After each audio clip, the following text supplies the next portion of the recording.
ابو هريره رضی الله عنه حدیث ته امام بخاری امام مسلم دا روایت راوړی دی رسول الله صلی الله علیه وسلم من صام رمضان چا چې د رمضان د میاشتې روزي ونیوي ایمانا د ایمان د لاسه د ایمان د روزي نیسي واحتسابا د څه دپاره ونیوي د الله دپاره ونیوي ثواب د ثواب اراده ده چې الله ماله په دې باندې ثواب راکړي روزي سړی دی ریاکار دی والعیاذ بالله روزي ولې نیسي ځکه چې د پلانې ویني خلک مې صفت وکړي شهرت راته میلاو شي روزي ولې نیسي ځکه چې زه د پلانې نه مجبوره یم نه نه دا نه واحتسابا رسول زموږ چې روزي ونیسي د چا دپاره د الله سبحانه وتعالی دپاره چې الله مې ماله اجر راکړي بیا دې خبرې ته غوږ کښېږدي غفر له ما تقدم من ذنبه چې څومره د ده تېر شوي ګناهونه دي هغه ټول به الله سبحانه وتعالی بخښي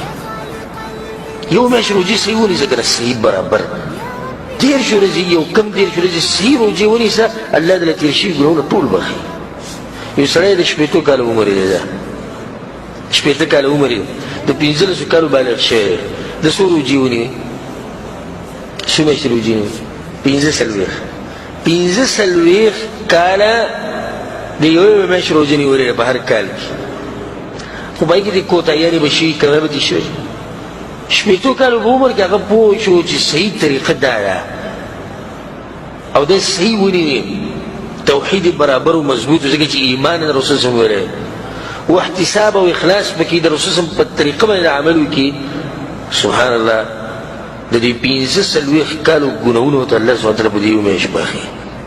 څومره غټ فضیلت دی موږ ته دې احساس نشته